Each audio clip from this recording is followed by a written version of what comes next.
DA নিয়ে আবারও খুব গুরুত্বপূর্ণ আপডেট। ভোটের আগেই কি 50% ডিএ? সুপ্রিম কোর্টের নির্দেশে চাপে নবান্ন, বিস্ফোরক দাবি মলয় মুখোপাধ্যায়ের। তো ভিডিওটি 1 সেকেন্ডের জন্য স্কিপ করবেন না, পুরোটা দেখবেন। চ্যানেলে নতুন হয়ে থাকলে অবশ্যই চ্যানেলটিকে সাবস্ক্রাইব করবেন এবং আমাদের পাশে থাকবেন। তো ভিডিওটি শুরু করা যাক।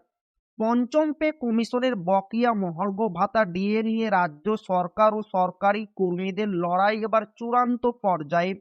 সুপ্রিম কোর্টের নির্দেশে 2008 থেকে 2019 সাল পর্যন্ত বকেয়া ডিএ মেটানোর লড়াইয়ে আইনি জয় পেয়েছেন কর্মীরা, কিন্তু রাজ্য সরকার সে নির্দেশ পালনে গড়িমসি করায় এবার ময়দানে নামলো confederation of state government employees.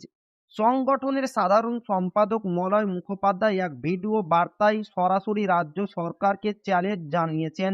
Malay বাবুর দাবি, রাজ্য নিজেই সুপ্রিম কোর্টে জানিয়েছিল যে তারা 25% টাকা জমা রাখতে চায়, যার অর্থ সরকারের তহবিলে টাকা রয়েছে, অথচ আজ পর্যন্ত সেই 25% দেওয়ার কোনো সদিচ্ছা দেখায়নি নবান্ন। ফলে ইতিমধ্যেই সরকারের বিরুদ্ধে আদালত অবমাননার মামলা দায়ের করা হয়েছে।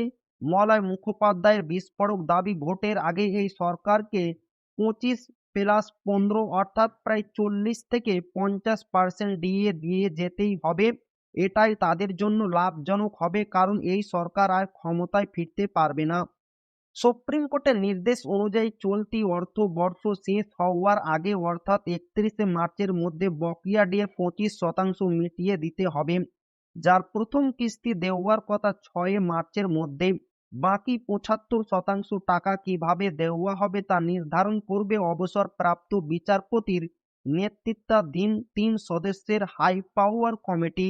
আগামী 15 এপ্রিলের মধ্যে রাজ্যকে এই সংক্রান্ত কমপ্লায়েন্স রিপোর্ট জমা দিতে হবে শীর্ষ আদালতে।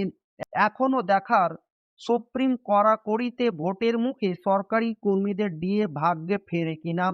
তো এই ছিল ডিএ নিয়ে খুব গুরুত্বপূর্ণ আপডেট যা আপনাদের মাঝে শেয়ার করলাম। তো আবারও দেখা হবে ডিএ রিলেটেড খুব গুরুত্বপূর্ণ ভিডিওতে।